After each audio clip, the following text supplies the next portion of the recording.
Pahat-pahaton lang ang pagpatuman sang big-time oil price hike sa masunod nga semana. Iniisa sa nahambalan sa meeting sa lugar sang Department of Energy kag mga opisyal halin sa mga fuel companies.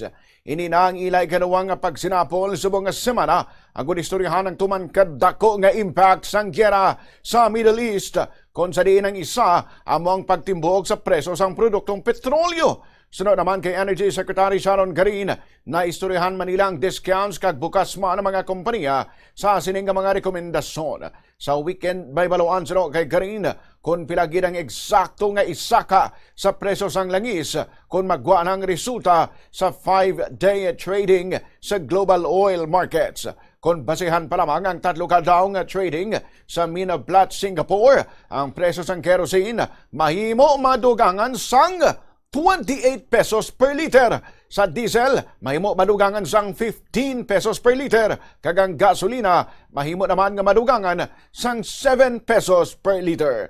Sa Senado naman, ginfile ni Senate Committee on Foreign Relations Chairperson Erwin Tulfo ang Senate Bill number 1935. Tuyo sining amyendaran ng tax code nga nag-cover sang value-added tax o VAT sa pagbaligya sa mga produkto, importasyon, kag buhi sa manufactured oils, kag fuels. Gindoso ini apisar sang kahangawa nga ang pagsuspend sa pagsukot sa excise taxes pa lamang ang magaresulta sa 300 billion pesos nga piyade sa government revenues kung i-implementar ini sa isa ka tuig. Sa idalom sang sistema subong, nagapatuman ang Pilipinas sang 12% VAT sa pagbaligya sang domestic goods, services, kag imported goods. Tama naman po yun, naiintindihan po natin dahil ako rin po, Vice Chair po ako ng Finance. Magiging problema po natin saan natin hahagilapin yung mawawala po na sinasabi ni Senator Wing Gatchalian. Pero sa ngayon po, we have to balance, di po ba? Yung kita po ba o yung yung mga kababayan natin makaagapay sa mga bilihin?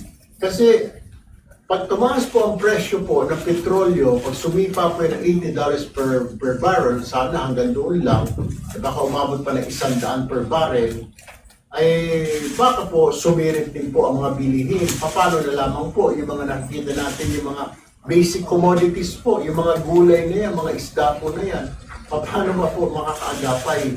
Because tumaas po yung presyo, syempre yung transportation cost po ng mga pagkain na galing sa lalawigan.